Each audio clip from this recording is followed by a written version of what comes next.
Good morning, everybody, and welcome back to the second of our four-part series taking a look at converting the LEGO 2021 modular police station into a sort of adventurers club. This is part two, as I mentioned, and today we're going to be looking at the first floor, which entails turning the apartment, mugshot room, and offices into sort of the club area of the building. If you don't know, this building is going to be a club slash offices slash workspace for the crew of Johnny Thunder from the 1990s theme Adventurers, and this is kind of a counterpiece to the haunted house, except for not really. But anyway, let's go and take a look about what I did this week for this floor.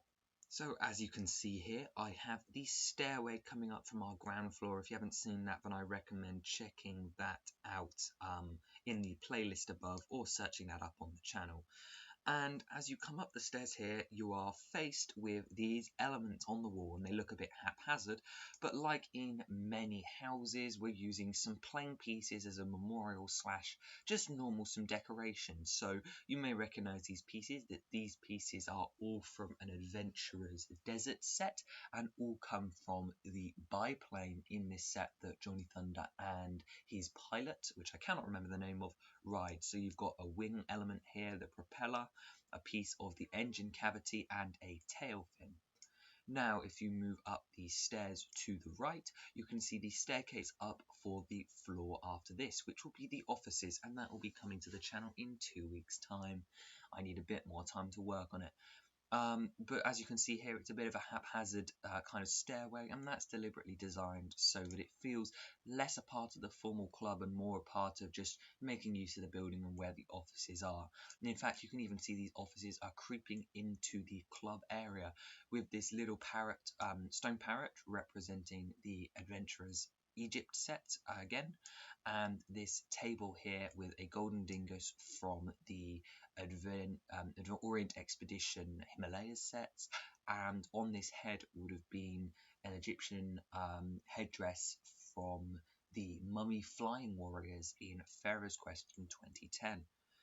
Um, and that's kind of just creeping down the stairs, more of a storage half display pace. It's a bit messier than the floor below in like you've got crates instead of nice display tables, but there's a lot of references I wanted to get in, so every space has to be used. That is also true for this wall here, where you can also see another golden bar hanging from the ceiling, and this is supposed to be the hanging rail for the large dragon banners which hang outside the Dragon Fortress Orient Expedition set. So there would be this 4x8 red banner hanging on the wall, which the people sat at the tables could enjoy, and adds a bit of decor to an otherwise bland wall. It's the only wall in the place big enough to hold it. You can once again see how these stairs come up over this very tiny mezzanine that was taken one stud back, and there's a small balcony here as well as these two giant tables. Now these are crossed between eating tables and poker tables, hence why they are green, but this is the club part of the Adventurers Club where all of the other adventurers would come from far and wide to relax here, chat here, have a drink at the bar and play a couple of games of cards or something. So you see these tables with their long trestles around the outside, and each table has between 3 and 4 blue chairs for patrons to sit at. There's also on this side you have the in-house bar, which is hard to see because of all the white, but you have a row of English tea mugs up the top. You have a teapot down the side. There's a nice curved counter continuing the design from the ground floor, a couple of mugs and bottles hanging from a rack, and a small sink in the back to do some cleaning. But that's just a small in-house bar, again filling up space, and I really like how that looks. Definitely adds this completely unique atmosphere to the set that I actually am really fond of, and I think came out really well. But the star of the show for this week for me is definitely going to be this bookshelf over here. I deliberately decided to keep the initial record player to add music to the club, and you can see that most of the shelves are just filled by random plates and tiles in very bright colours to represent books. You can see a minifigure head up here in the middle, and that would be the diver's helmet from, I believe, Series 5, and that just feels like a very nice touch and kind of reminds me of the Room app mobile games. At the top we have some more references with both Pharaoh Hotep's staff and Achu's feathered spear, two references to the Egyptian and Aztec adventurer sets. And that concludes it for the interior. There were no front exterior changes made apart from bringing this green area forward by one stud like I did with the other, just to make the most use of the space and to keep it consistent. However, the back wall underwent severe changes, with the entire window layout being redone over here, and this having to be mirrored again to match the floor below with the donut shop, which was also coincidentally very beneficial because it actually allowed this bookcase to be possible.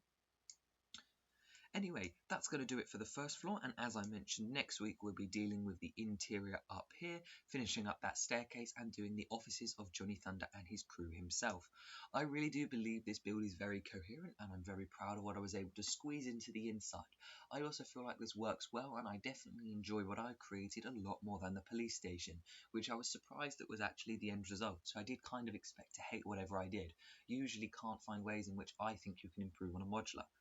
However, I'm really happy with this build so far, and I hope you stick with me next week for even more references and cool details. The week after that, though, we'll be doing the figures and the storyline, as well as looking at the builds I add to the roofs. So I hope to see you then, and in the meantime, keep building.